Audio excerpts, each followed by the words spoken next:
Ladies and gentlemen, welcome to episode 31 of Tait Talks podcast. I am the host, Tait Middleton. Today I am with recurring guest, Dan Frater. How are you, champ? Good. Look at that fucking lemon. Holy shit. I mean, the viewers or listeners can't see the fucking lemon, but it's... Yeah. I'm just cutting up a lemon to put in my gin. It's brown. Yeah, he started hot, ladies and gentlemen. He left his limes at home or in the... I think in the Uber. I think they're in the Uber. And I haven't got the balls to take the lemons from the tree next door. Yeah, well, he won't do anything. He's an old man. Dan, today we're going to talk about your travel stories. Yes. But before we do that, you were on here last time. Yeah. We were talking about your comedy in Canada, starting out, all that type of jazz, getting back into it. In Australia, we both ended up doing our Raw heats together because COVID cancelled fucking my first heat. So I ended up getting put into yours. What did you think of Raw comedy? I had a lot of fun. It was really good. It was a hot audience. You did well. What do you mean by hot audience? Like good warm. audience? It was a warm. Yeah. You didn't have to fucking really search for the laughs or anything. They'd laughed at the setups as well as the fucking punchlines. Very receptive audience. It was very good. How did they think I went? Or what were you going to ask? I said you did well. Oh, thank you. Yeah. And did you go? You were on that night, weren't you? I was on that night too. Yeah. So that was fun. I think we both did well. If I was honest, we're probably both in the top 5, 6. I would say. Well, you could say we were both in the top 5. These are your. This is not me. This is you.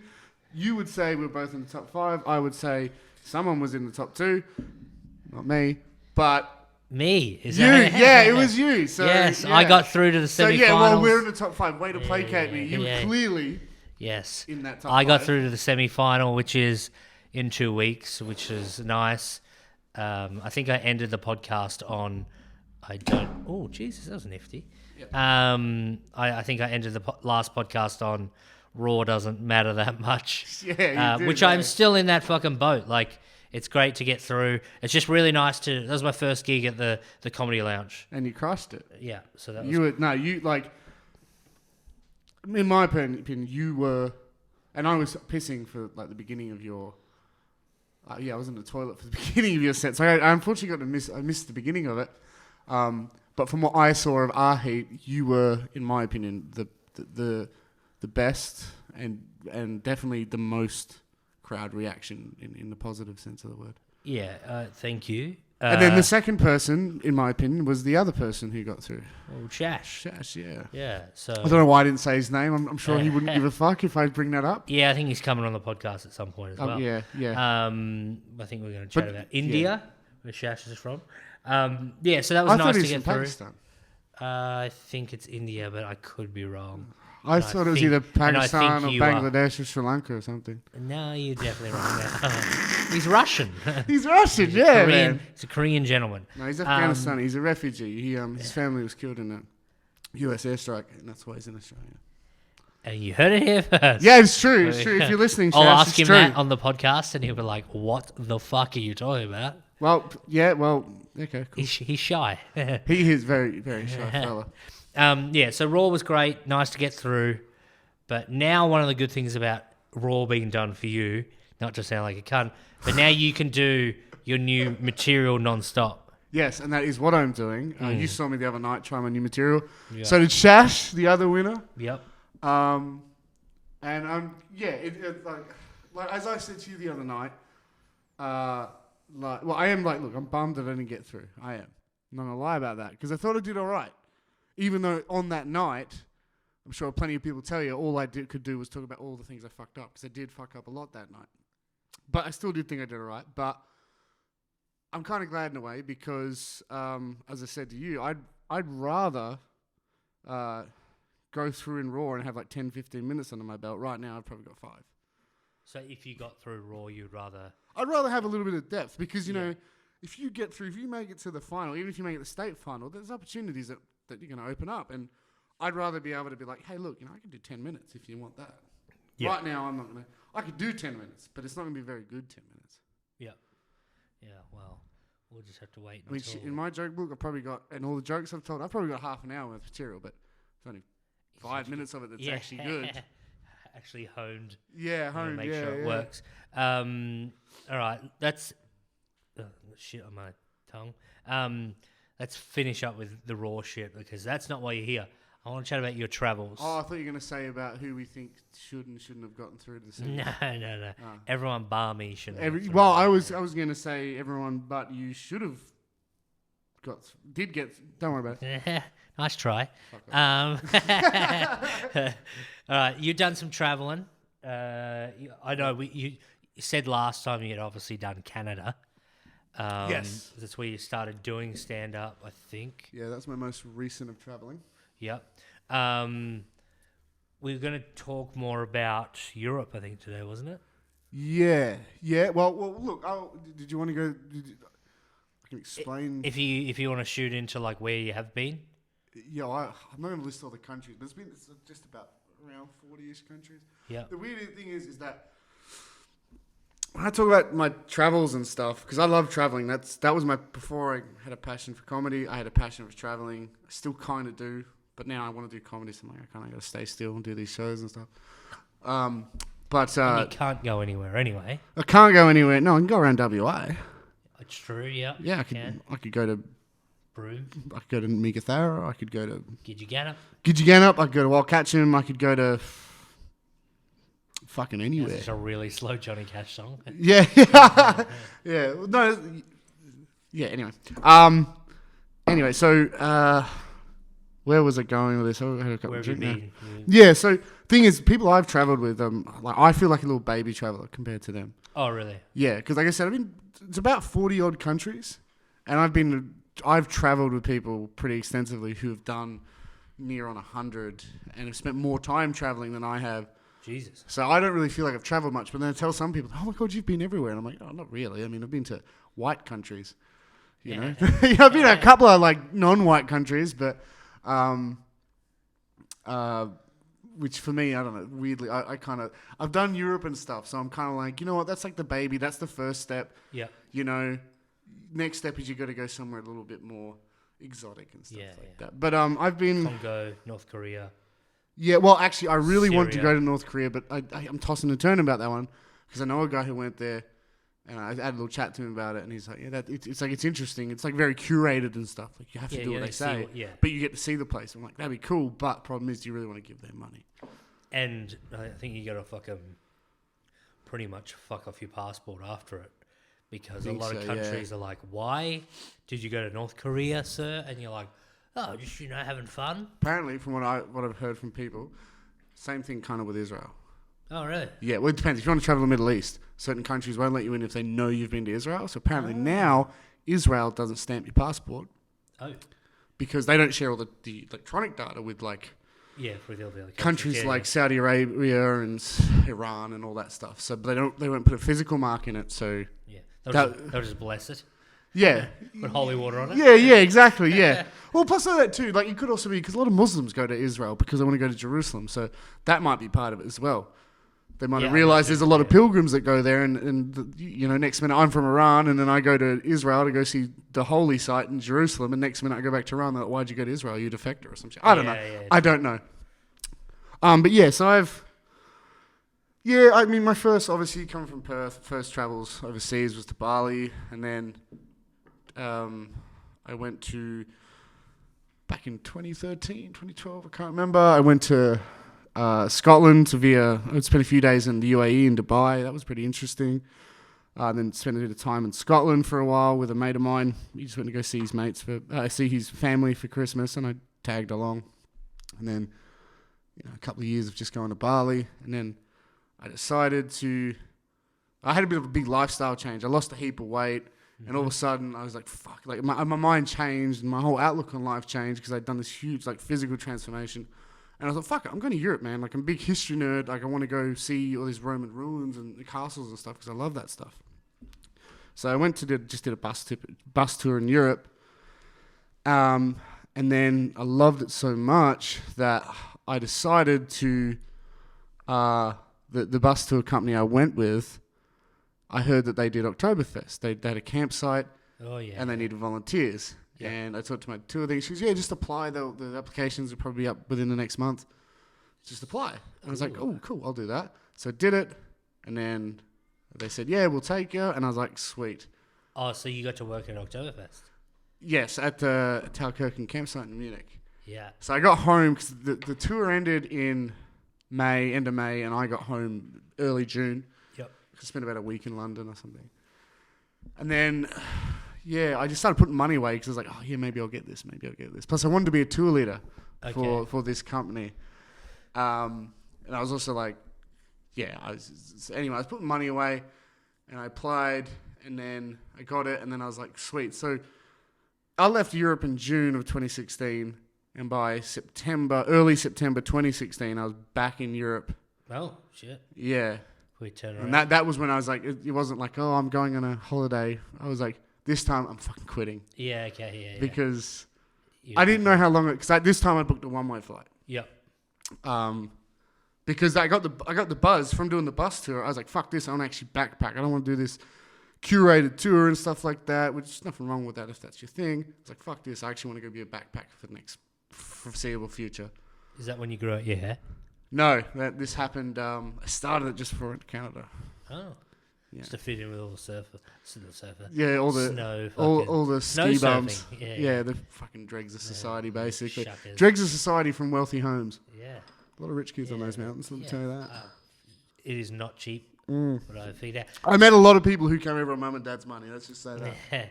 I was going to say, what were the prerequisites for you to get a job at Oktoberfest or through that company? Like, I don't remember. Just like applied. to party? I just applied.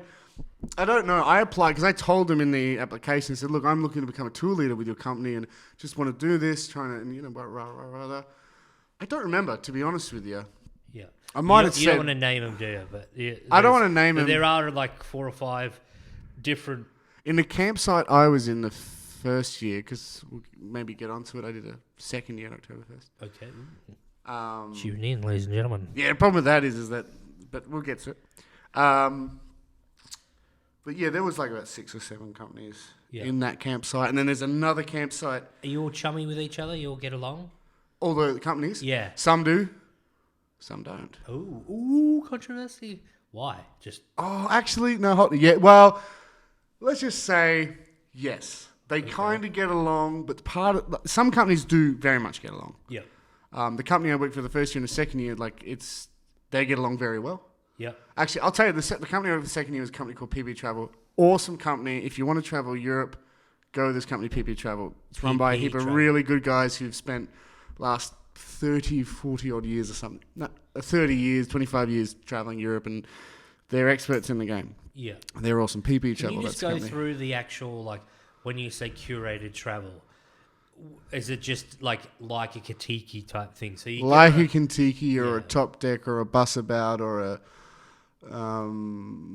they're the big ones that Aussies do. There's probably other ones. So you just, for the people who haven't done it, and I haven't done one myself, so you literally just jump on a bus and they will take you through 13, 14 different countries. Well, depending on some of the companies. Package you get. It's either everything's prepaid or you pay for the tour and then there's tips involved. Food, well, drinks. Everyone I did, everything was paid for essentially, apart from your extracurricular activities. Like cocaine, I'm with you. Yeah. Yeah. Well, I mean, cocaine. Well, cocaine's actually surprisingly cheap in Europe. Funnily enough. Yeah. I don't know personally. You can edit that out. I don't know personally. But why are you pulling that mirror out? It's I was little segue. Yeah. I was at Sziget in Hungary. Sziget Festival. There's this island called Sziget in Budapest. Yes, it sits on the Danube River, and they have this festival Sziget. It's a sick festival. It's a week-long festival, and we're in this campsite. And one of the guys in the campsite was really into fucking ketamine. Okay. This is what you said, mirror. He used to do. What he would do is he would rack up a line on his phone on the camera and have it on the selfie mode. So he could watch himself doing a line, a fucking cat. Jesus. Oh, this guy was a fucking animal, man. Fucking he good guy. knew how to have fun. He did, dude. Yeah. I spent my whole night watching him, drugged out of his mind, dancing while he had a bottle of Sprite. It was fucking great. It was awesome. You know, whatever. But getting back to it, the curator, I just mean like a bus tour where you go on the bus tour and there's a group of people and you're with those people for however long the bus tour is. Some of them are weeks, some of them are like fucking 2 months. Mine was, I think, 6 weeks. Is it rough on the old body? Because it looks like it's Fuck yeah, party. It is. Mine wasn't that bad because we only had 17 people on the bus and everyone on the bus was like not quite as party as I am, I suppose. Like not like all of them. I got no issue with anyone who's on that tour. They're all good people. And I got along with them and stuff, like, for sure. But I was definitely a bigger party animal. Like, and it was all girls, right, too. There was a couple of girls who, like, I think were a little bit more my speed. Yeah. And then there was a couple of times, there was like 3 of us guys, and I think it was 1 or 2 or 3 nights where just us went out and we had fucking fun. And we were all 3 different people, but we had fun because it's like, oh, the fucking girls, man. So you went by yourself? Yeah, I went by myself. Yeah. Because I lost fucking like 55 kilos, dude. You lose 55 kilos, it changes your perspective. Yeah. Oh, shit. Yeah, Smashing the table. Smashing the desk, eh? Trying to give him sign language as he keeps hitting it harder. Yeah. That's and so it changed the thing, and I thought, fuck it, I'm going to go to Europe by myself and go enjoy myself. And just rail some skanks. I mean, anyone else would have. Me, I just fail my way to not having that happen. I might tell a sex story later. It's one of my... Used to be... I haven't told it in years. It's one of my go-tos. It's a great one. Perfect example of my life. You know, I get something goes well for me, and then... But there's just like a caveat to it. You're just like, oh, yeah, but you know. What's going to happen? How big is her dick? Yeah, I'm with you. Tiny. Yeah. As long as it's standard for white people. Okay, that's nice. All right, so we've gone past that. You're getting a job at Oktoberfest. Oktoberfest, yes. Yeah. So I got it, and I rock up in London. We had to all go meet at the car park at O2 Arena in London. Oh yeah, sort of where the buses go or something. I can't remember. Is Bono playing? And I think I was like the first one there. Because that's just like, I'm like that. I like to be early. I like to be late. You walked up from the night before.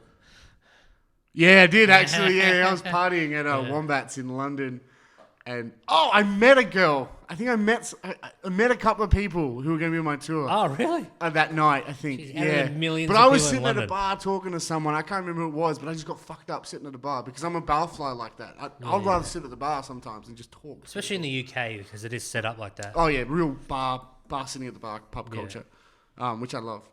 The original pub culture, I guess. OG, mate. Not like Australian pub culture where it's just like, oh mate, you looking at me, I'll fucking smack you out, you dog. Yeah. We're in a I like how you went back to your normal voice. Yeah. Your non-podcast one. Yeah, that's the I grew up in Rockingham voice, which if you're not from Perth, Rockingham's a great place. Yeah, I've been once, but I didn't see. If I you didn't go for- actually if you- see the if you go and the just underside of it. Did you see the coastline of it? No. So if you go along the beach drive in Rockingham, this is a fucking really nice town. But when you live there, you realise it's... Why? Is it just from... Oh, it's beautiful. But like, I mean, like, why does it get a bad name? Oh, because it's... Wouldn't you think it'd be expensive? It's just because you in Rockingham you have like... When you have like the Premier of WA lives in Rockingham, you have like very affluent, but then you also have like... Scum? Like you have a lot of homeless people living in the cars and beaches. It's like real, and it's all like... It's very blue collar, it's very bogan, it's a great town. Like I don't want to talk shit, but... But here we are. I can say it because I'm from there and I love that place, even though I don't live there anymore. But that's only because... But it would be expensive? Like if you want to buy... It's not too bad. If you buy the beach, it is... By the beach, yeah, very expensive down there because there's beautiful beaches down there. Yeah. Which, going back to travelling, one thing I will say, everywhere I've travelled, never found beaches better than like here in WA. Oh yeah, you go to like a beach in England or something, you kind of have a fucking sand fight because it's fucking rocks. Go to Brighton Beach. I killed my brother. It's the biggest and best beach in the UK, and you're like, it's fucking pebbles. It's shit. Yeah. And Brighton's a weird town. Yeah, weird. Yeah. I was asked that I should move there to pursue stand-up, actually, because apparently they do a bit there, but it was all fucking... I rocked up. It was the same price as England. Sorry, same price as London. And I'm like, Yeah, why it is the fuck- expensive in Brighton, Why the fuck would from I what I want to remember. live here then? It's the same price and it's not as busy. The So, only thing that's better about it is, well, two things are better. No, one thing that's better about it is it's quieter.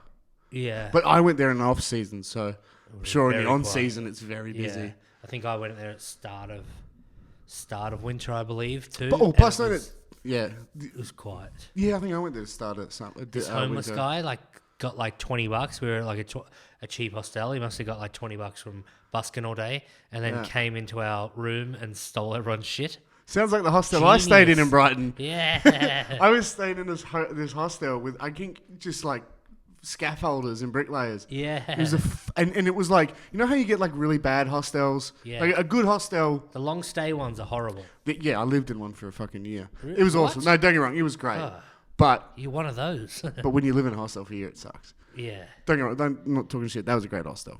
What country? Canada. Okay. Yeah. Yeah. It's just more when you stay in a hostel for a year, man, it's tough. But yeah, no, this one was like, instead of like, you know, a normal hostel has like double bunk beds, then you get the ones like the shitter, which are like triple bunk beds. This one was like quadruple bunk beds. Yeah. It's fucking horrible. Yeah, and I was at and the you- bottom, mate. oh. It sucked. No, the bottom's good. No, not when you got quadruple bunks, man. That it's sucks. Because gotta be. you're like literally on the floor and you just roll into the bed. It was fucked. Yeah. And I had all the workman's if you're- boots by my fucking mouth. Yeah, that sucks. But if you I wake up with my fucking my nose in their boots. I'd be terrified that you'd climb all the way to the top if you had a big night or something, slipped off one of the fucking Oh, I've done that. bunk. Yeah, I've done that. I always made sure like I got the bottom Oh. bunk. Went later on. I got in kicked out of the hostels. hostel Did you? for being on the top bunk. It wasn't my hostel. I didn't get kicked out. They just asked. I'm like, no, I won't talk about it just now. Okay. All right. Go backwards. We're doing Oktoberfest. Yes, okay. So I worked there in London, O2 Arena. You know, we all meet each other and stuff like that. And like me being me, I'm like super fucking nervous and shit. Yeah. And anyway, so we get on the bus and we're having fun chatting, getting to know each other on the bus. We drive to the Netherlands. We stay a night in this tiny little town. They had a crew house there, this company. And we stayed there. It was like just a house on a street in a suburb. Yeah. But when you go in there was a shed out the back, which was just a massive dorm room full of bunks and stuff, because it was just this crew house. Yeah. So we stayed there, and then that same day we went to their warehouse. We fucking loaded up the bus with all the tents and all the marquees and everything we needed. And we went there, and the cooks had already started cooking up a fucking good feed for us. And it was wicked. It was really awesome, man, to be in this tiny little town in the Netherlands. All these people I just met, and we're all eating out of this big pot of food, and just you go outside and just we're chatting, getting to know each other, having a couple of beers, and you're like, this is just a regular suburb. Like this is weird. Mm-hmm. But then that night we went because my mate George, I'd met him for the first time that day. It was his birthday, and we just went to a pub in town, and I got to know him a little bit better and stuff like that. Is everyone on that became a worker for this place? Are they like all foreigners? Foreigners to where? Foreigners to the countries that you're going in. So Yes. is it all Australians, New Zealand, So, fucking blah blah Most blah? of the volunteers are Aussies. Yeah. Some are Kiwis. Yeah. I think it was one or two English. Actually, I don't know if we had any English people. It was you mostly never Aussies and Kiwis, and then obviously this company I worked for, and a lot of those bus companies, like most of the bus drivers are either from like Romania or Hungary or like Eastern Europe. Yeah. Yeah. Oh, yeah, there's a couple of English guys. Yeah, there's a couple of English guys as well. Yeah. How many people are in your working group? I can't remember. 15, 20. And you look after how many? None.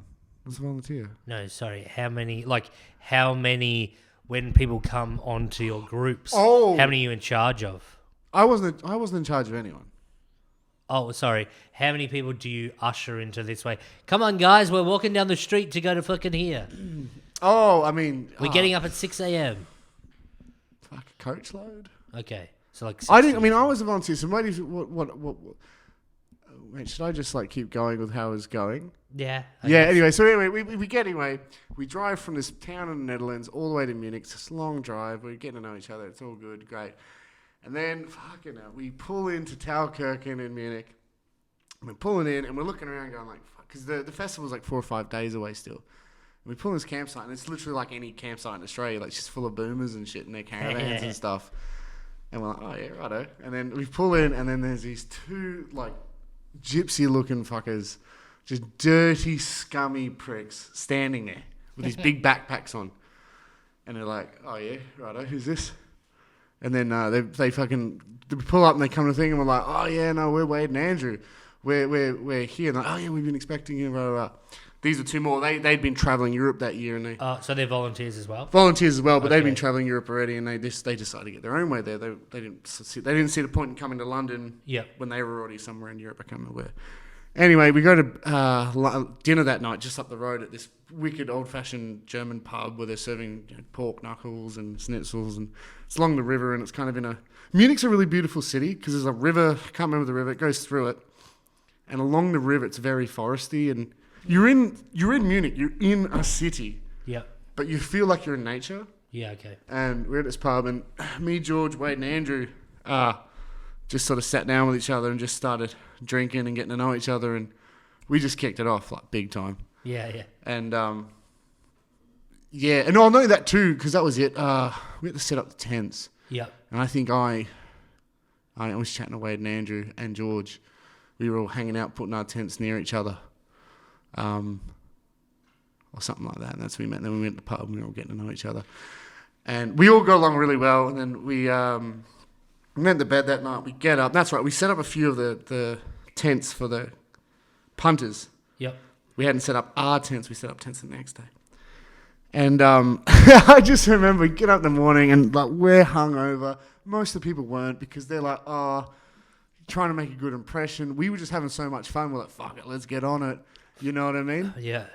We would have probably stayed at the pub. It's just they said, look, we're going to go up early. Everyone's going to leave now. I'm like, yeah, fair enough. And by the way, if Wade, George, and Andrew, they're probably going to listen to this. If I get anything wrong, fuck off, cunts. Like, it's how I remember it. Especially you, Wade. Fuck off. Because you will pull me up on it, you cunt.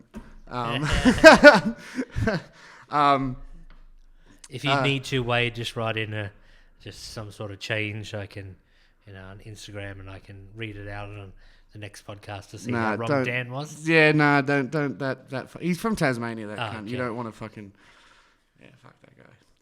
Fuck you, Wade. I know he'll listen. I know he's gonna listen because I'll share it on my socials, and he'll be, oh, listen, stuck in Switzerland, you cunt, aren't you? Fuck off.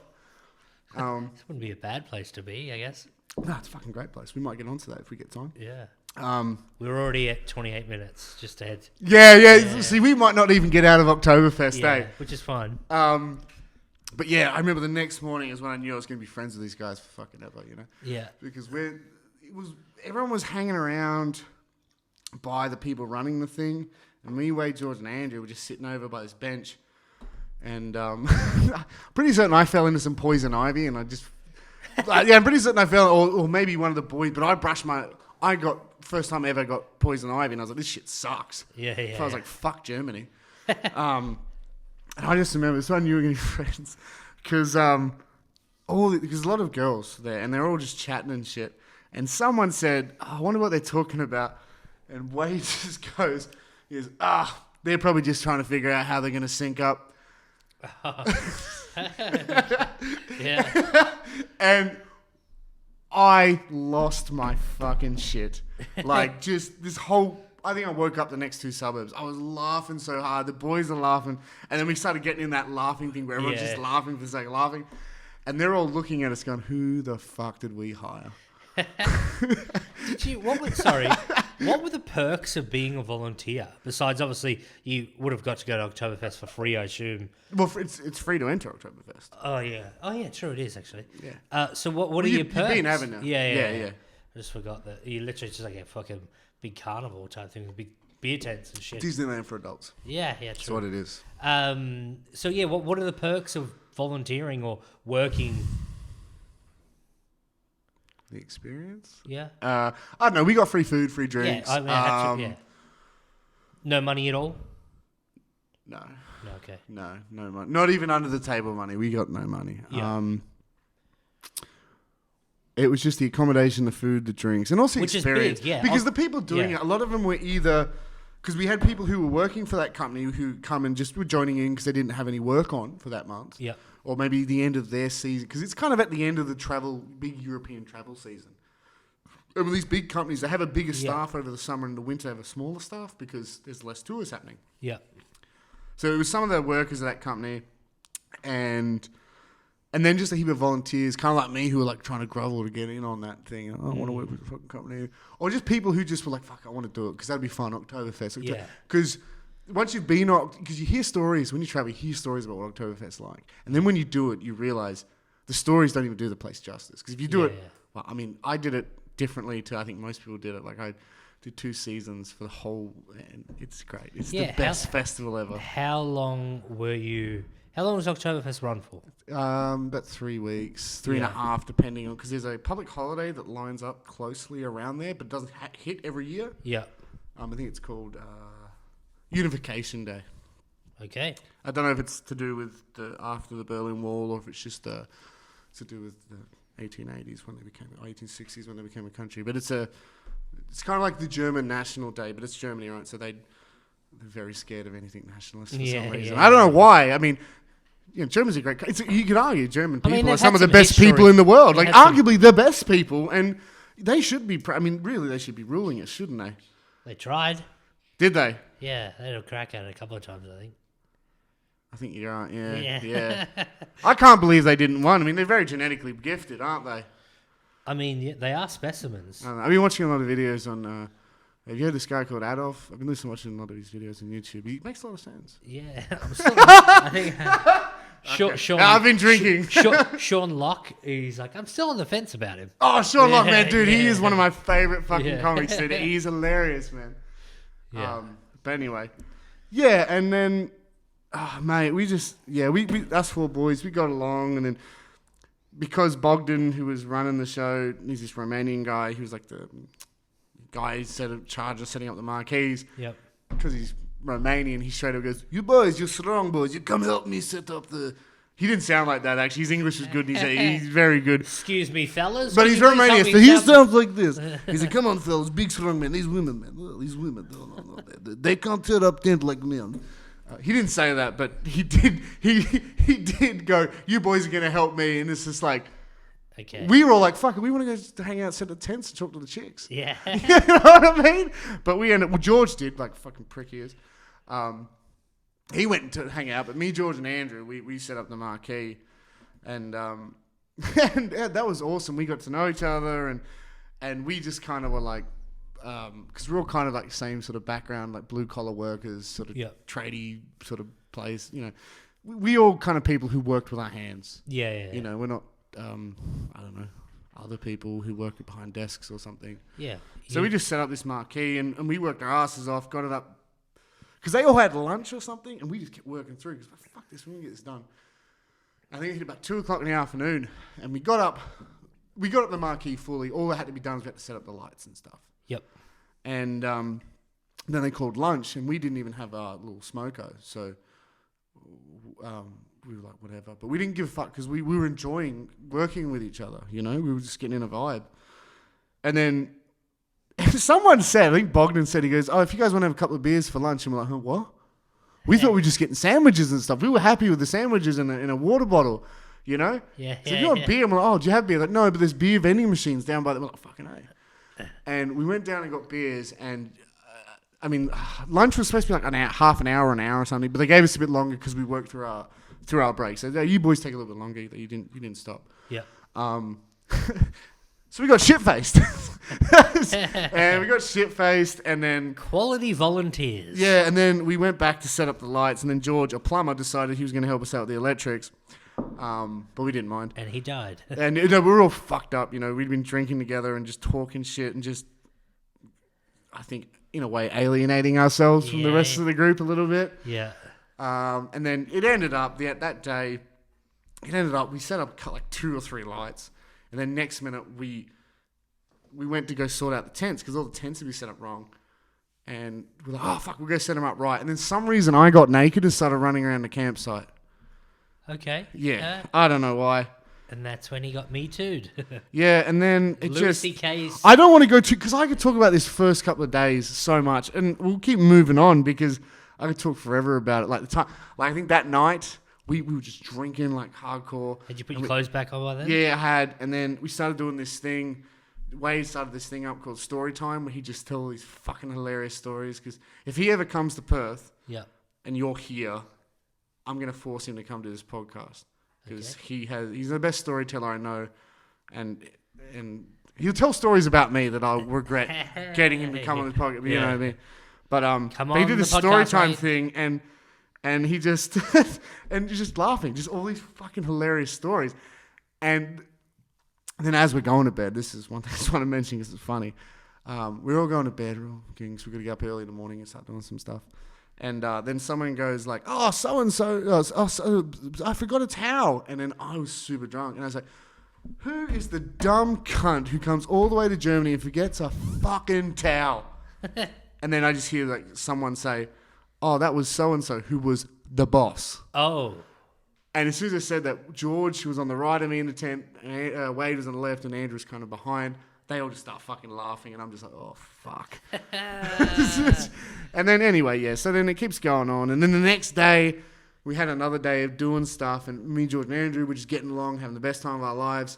And I remember that night, we started drinking, and me and Wade in particular got really fucked up. And I remember Seems to be a common trend. Yeah, and I got pulled aside, and then Wade got pulled aside by one of the people who worked for that company. Yeah. And we both we went... Because I got pulled aside, and I come back in, and they're like, why'd you pull you aside? And as I'm there asking why I got pulled aside, they're like, Wade, can you come over here? And they pull Wade aside. And then after that, me and Wade just sort of go off in the corner, and we're like, well, what the fuck did they ask you? They talk to you about it. And we got the exact same conversation, which was, look, are you guys happy? Is something wrong? Like, you don't seem happy. And we were both like, what do you mean? Having the best time of my fucking life. I'm at 110% right now. Yeah. And swear to God, this guy did the same thing. And me and Wade did the same thing. He was like, with the hand.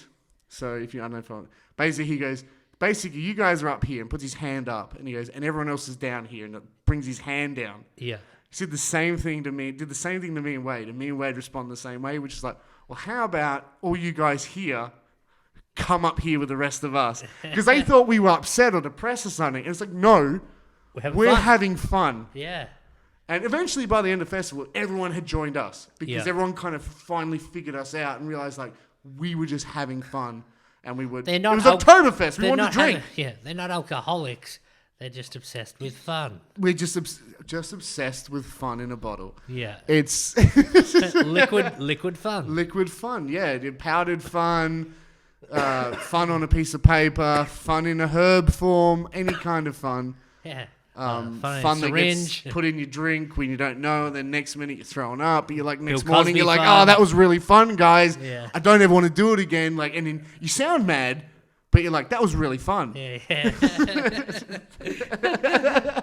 But to cut the rest of Oktoberfest out, because I could spend ages, and I could spend even more time on the next Oktoberfest year. But basically by the end of it, we, me, George, and Andrew, George, and Andrew had decided that we really liked each other. Yep. And that we wanted to tour again together next year in Europe. And Wade decided he was going to join. So you guys formed a... Yeah, we fucking hated Wade. We still do, actually. Oh, sweet. Yeah, fuck you, Wade. Fucking Tasmanian prick. And I'm going to have to make sure he listens now. Otherwise people are going to be like, why does he keep talking about this guy?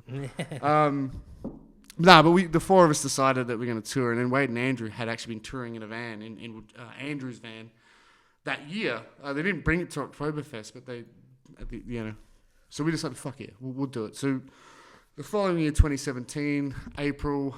Wait, can I just shoot back? Can we pause, because I have to pee? Okay, yeah, that's totally fine. We'll be right back after this quick commercial break. And we are back. Now, I wanted to go back a little bit because you kind of jumped until the next Oktoberfest. Yeah. So, So, where you just finished up this Oktoberfest, you're going to do a trip with Wade? We had planned that for the following year to travel around in Andrew's van. So you did Oktoberfest for about 3 weeks? Well, so I think the festival that year ran for 3.5 because we had that public holiday. Yeah.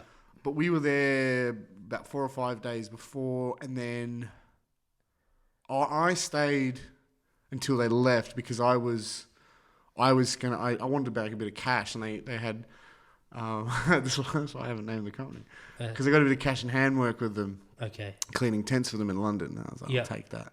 Plus, I wanted the free ride back to London. Yeah, sweet. Because I looked at flight way cheaper. Yeah. Way cheaper to fly from home to Perth from London than it is Munich. Plus, I wanted to keep traveling. Are you at this point like dying from drinking every day and stuff? Yes. Yeah. Yes. Yeah. Yes. And how did you go with the weight? Oh, Gained no, that a was lot. the year. Okay, wait. Gained a lot. I rocked Oktoberfest very thin. Yeah. And I reckon I put on about 10 kilos. Yeah, because you're just drinking bread every day, Yeah, essentially. Drinking bread every day, Yeah. yeah. And I wasn't one of these fucking nerds who got up every morning and did a fucking run. Like, fuck off. Yeah. Yeah, no, I didn't get sick at all from what I recall the whole, so let's say month, because it was about a month I was there. Yeah. And then I remember on the day we woke up to go home, to take the bus back to London. We had to go back by the Netherlands again, unpack the bus, stay the night in the crew house. Yep. I remember that because I spent those 2 days on that bus laying down on the back seat on a heap of these deflated inflatable mattresses, dying, farting, stinking the bus out because I just was fucked. And every time we stopped, they'd take like just diarrhea shits. Oh, really? I was crook.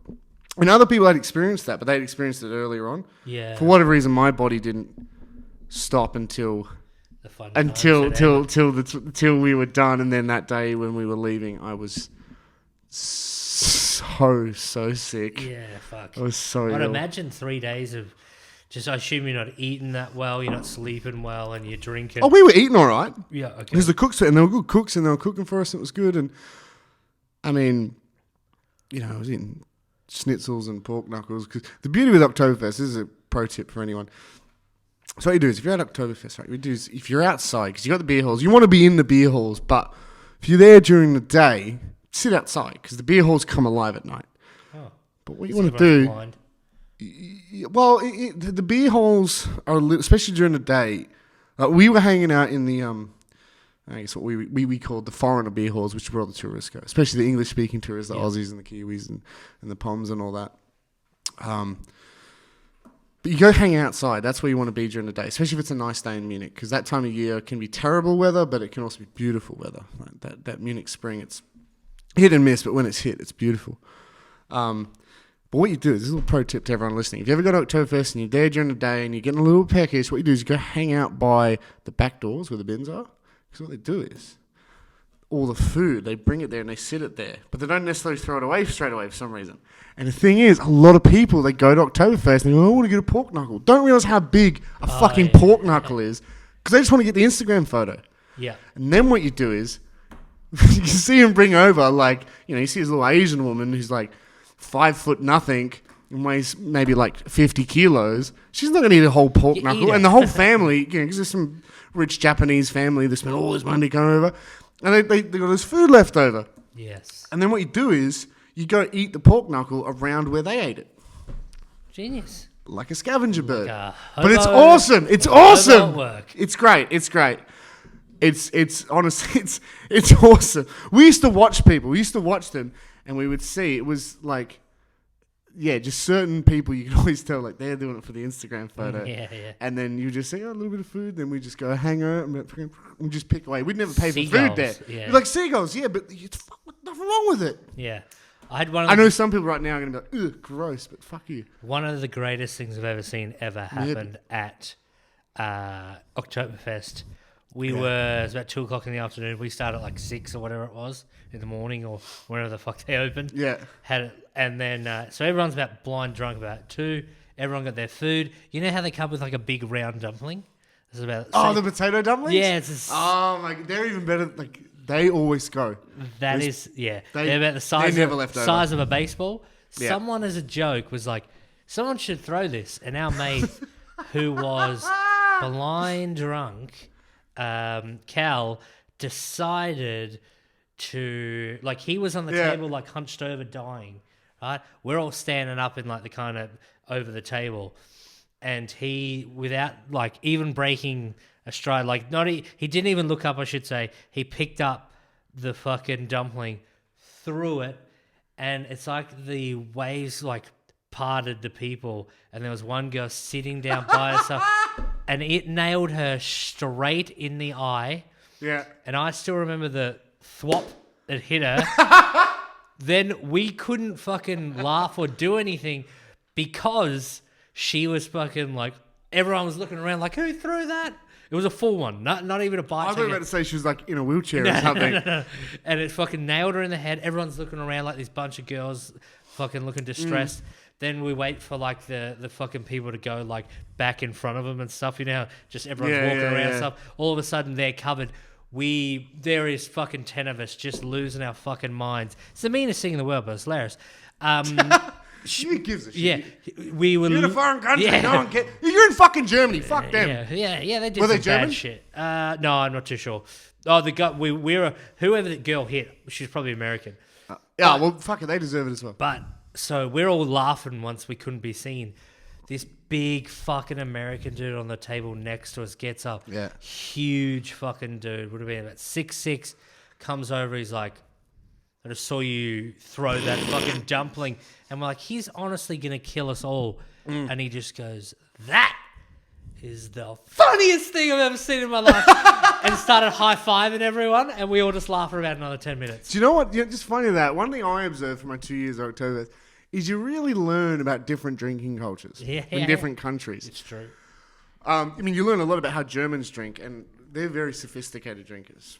And they can handle their fucking beer. Especially in Munich. They can handle their beer. And it's a high percentage too. Oh, yeah, it's 6%. Because they special all that, like Lowenbrau, Hoffenbrau, they're the two big ones that you might have heard. And then there's like, I think 12 other tents of beer tents, and there's a wine tent, whatever, it doesn't matter.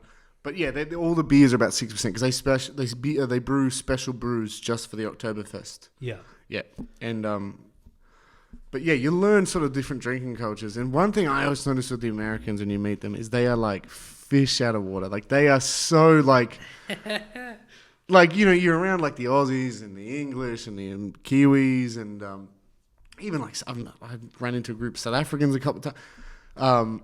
It's just like, it's different, but it's like more or less the same shit. Yeah. But the Americans are always like fish out of fucking water. So they just don't drink. No, they don't drink. They don't drink like us. They drink. They drink a lot. If anything, I've always found that Americans drink too hard too quickly. Okay. And Oktoberfest is all about staying till the final. If you're there after dark, what you want to do is you want to be the guy at the end of the night when they're in the bandstand and they're singing like Sweet Caroline or they always end on the Prosting song. I'm Prosting, I'm Prosting, and I can't remember how the rest of it goes. And then you want to be there at the end. You want to see the people get up on the whip on the. Did you see the people with the whip crackers? They don't do it every night, and I don't know if they do it. They get up on the tables and they shove people off the fucking table because everyone you're not allowed to dance on tables. You can dance on the benches. But I guess at a certain point, people just on the fucking tables. Yeah. But when the whip cracking comes on, they come up and all these big, like, German fuckers just come through and they will they'll get off. If you don't get off the table, they will just rip you the fuck off the table. Because what happens is the whip crackers get up and every single fucking table has a guy with a whip and they whip like, the band is playing a song and they whip to the tune. And it is one of the coolest fucking things you ever see. Yeah, it's so awesome.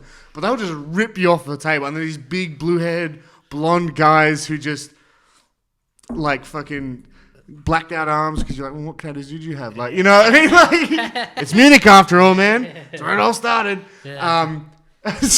No. But, yeah, and it's great. It's awesome. But you want to be there at the end of the night once all the singing's done. And then what you do is, like a seagull again, because everyone buys those pretzels and they don't eat them, and you go eat the pretzels. But what you do is to get in good stand with the Frauleins, who, by the way, those Frauleins will some of them make their yearly wage just from that, because they get tipped like crazy. Yeah, it's great. So what you do is, another pro tip, if you're at Oktoberfest and you're going to be there for a few days, stake out the same spot, because the Frauleins work in areas, stake out the same spot, tip them well, and then you can tip them less and less and less. And not only that too, if you stay to the end of the night and you help them put the glasses away, they remember you. And they go, oh, yeah, the guy helped. And then next what happens is, the next day they see you, boom, they'll push through like 20 other people going, can I have a beer? And they'll come straight to you because they know that you're there doing the right thing. You help them clean up the night before. Don't do what I did and smash like 20 glasses on the glass washing machine because that doesn't do well for you. But I was trying to be like the Fraulines because they can grab like 10 in each hand by the handles. And I tried to do that. I smashed them all as I got to the glass and they're like, you fucking cunt. Just do what you can, just a little bit, you know. Sorry, man. This whole podcast is going to be at Oktoberfest, and like I spent another like 7 months journey next year with the people. Did you have more for Oktoberfest? I could do like 5 podcasts on Oktoberfest. I've only scratched the surface, and this is the first year of Oktoberfest. Second year of Oktoberfest was way better. First year of Oktoberfest, I probably only got in the halls like 5 or 6 times out of a month. The next year, I was in the halls every day except for like 2 or 3, and that was because. I think I was sick or something. What are you doing if you're not in the halls? Oh, at the campsite drinking. Oh, okay. Or working, but usually the work's done by the day, by lunchtime. What's the work? Would that be? Fixing tents, cleaning tents. Yeah. Tidying up, getting the campsite good. So, how long would a normal group of people usually come for? Would they be there for the full 3 weeks, or they're there for 3 days? So you get the people who come in for the I would say. You have like sort of 3 main people. It's kind of hard to say because I don't remember the first well as I remember the second year, and it was different. We know why. Yeah, yeah. And so what you get is you get the people who come in during the weekdays, which is again, if you're gonna do Oktoberfest, go during the week. Don't go on the weekend. It fucking sucks. Why? Too busy. Okay. Too fucking busy. Yep. We were like the second year. I'd get in on the weekends because the people who were running it had been there so many times. They knew the Fraulines by name, and they would just scoot us in through the back door once they had reached their capacity limit. Yeah. But there's people who come during the week, people come for the weekend, and there's sort of people who come Wednesday, Thursday, leave Sunday. Yeah. That's what I noticed. But I mean, people come just whenever they come. So no one stays for the full 3 weeks, though. Nah. Yeah. So you guys are doing the Lord's work and making sure you. Oh yeah, man! If we're not at the halls, we're still drinking, dude. Yeah. First time I got in the halls, I come home. I'd like to see the leader half naked, just because I was that drunk. My clothes were falling off. I'd like to see how many liters of beer you had in that year. Like it would be absurd. Every Stein's a liter. Yeah. And you'd go into the hall, depending what time you got in there. I mean, you'd have 5 to 6 Steins. Would people buy? Plus, not there again too. I mean, you get people that buy your drinks. Yeah. You get such a scavenger bin chicken mindset. You go like, that person had like 2 sips of that beer and they just left. I'm taking their fucking beer because I don't want to pay the €15 for the other Stein. Yeah, 15 euros is a lot of fucking money, man. Yeah. Plus the tip. Yeah. Well, I mean, yeah. If you're there for an entire time. Like I was there. We only did it for one day. So it's €10. It was €10 for a pint, but with the tip, between 12 to 15. Yeah. Depending on how much tips you'd given that night. By the end of the night, you just don't even. You last couple, you might not even tip. We were tipped them well the first 3. We were told like to tip, so but we were probably tipping absurdly. But then the weird thing again, because my experience is different, because I was with, like again we'd been there so many, like, especially the second year, we'd been in the halls every fucking day for like 3 weeks, 3.5 weeks. The Fraulines know you by name. Yeah. So you would always tip them, but there'd be a couple of beers you just wouldn't even bother tipping them. How did you back it up? Like, I would be fucked. I wouldn't want to go back to the fucking beer hall the next day. You just don't sober up. Oh, you go home and you go to sleep and you wake up at 8 o'clock or 6 o'clock, 7 o'clock. It's different for the 2 different years. And you're still drunk. And you get up and you crack a beer and you keep going. And you did that for 3 weeks. Yeah. It's Jesus disturbingly Christ. Easy to do. It's the first week sucks, and then you roll into the second week, and you're like, this is getting easy. By the third week, you're like fucking going down to the supermarket with like fucking like 2-3 cases of beer bottles, and because you can get 25 cents a bottle there. So you get 2-3 cases, it's only going to cost you a little bit extra to pay for the fucking beer. Yeah, Beer is cheap as fucking Germany anyway. It's true. But you're not even doing that because by the third week, you're like, I don't want to drink beer unless I'm in the halls. You're buying fucking bottles of Jaeger, bottle of whiskey, bourbon, gin, rum. And that's when he became an alcoholic, ladies and gentlemen. Yeah. And you're just going with all your bottles like a fucking homeless person. And that's the other thing. Another thing, pro tip in Munich. Germany actually, but Munich especially, if you have an empty bottle and you don't want to cash it in, put it next to the bin. Don't put it in the bin.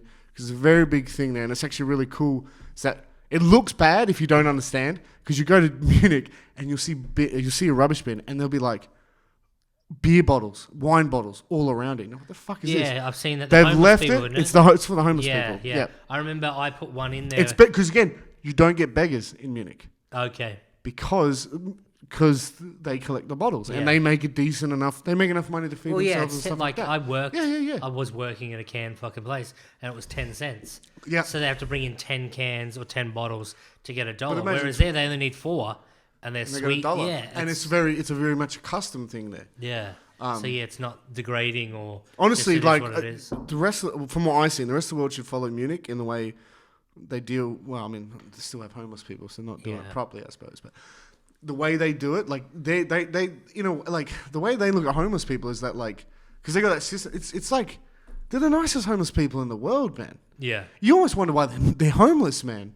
Yeah. You know, because you're like fucking. They're so nice and friendly and they're normal, like. Because like there's that compassion there in that city. It could be all of Germany. I can't remember. I've been to different parts of Germany, but I remember in Munich, like just they told us leave it there because it's for the homeless people. And the homeless people come up, and even you would go up to a homeless Same in person. Berlin too. I remember. Yeah, because I would give up and Definitely just give them the bottle, and they're always like friendly and stuff. Sometimes they speak English, and you'd have a chat with them, and they're always just so nice and friendly. And, Yeah. and That's pretty just cool. and it was just cool because you're like, oh, like you go, fuck, dude, like It's they're like gonna make a bit of money here. you're Like like- they're gonna be able to buy like some decent food. Yeah, and you're happy And, being yeah. an alcoholic because you're like, I'm helping out the bums. Helping out the bums, yeah. Every time you finish a bottle, you're like, it's 25 cents to a hobo. Yeah. You know? I love how we're going to talk about my travels, and we're still on Oktoberfest. Yeah. All right, we're at 56 minutes, so I'm going to call that part 1. Of? 2000, apparently. Yeah, If we probably. get Yeah, I past- didn't even get onto my York story. We'll get onto that next time, I suppose. Yeah. Ladies and gentlemen, this has been Dan Frater. Yep. Thank you so much for coming on the podcast. We've been sipping on your gin. I'm the host, Tait Middleton. Like and subscribe to all the shit. It's on Instagram, YouTube, all the podcast apps. You've obviously found it out. Spotify, Apple Plus, Disney Plus, HBO Max. Yep. It's on YouPorn, Yep. RedTube.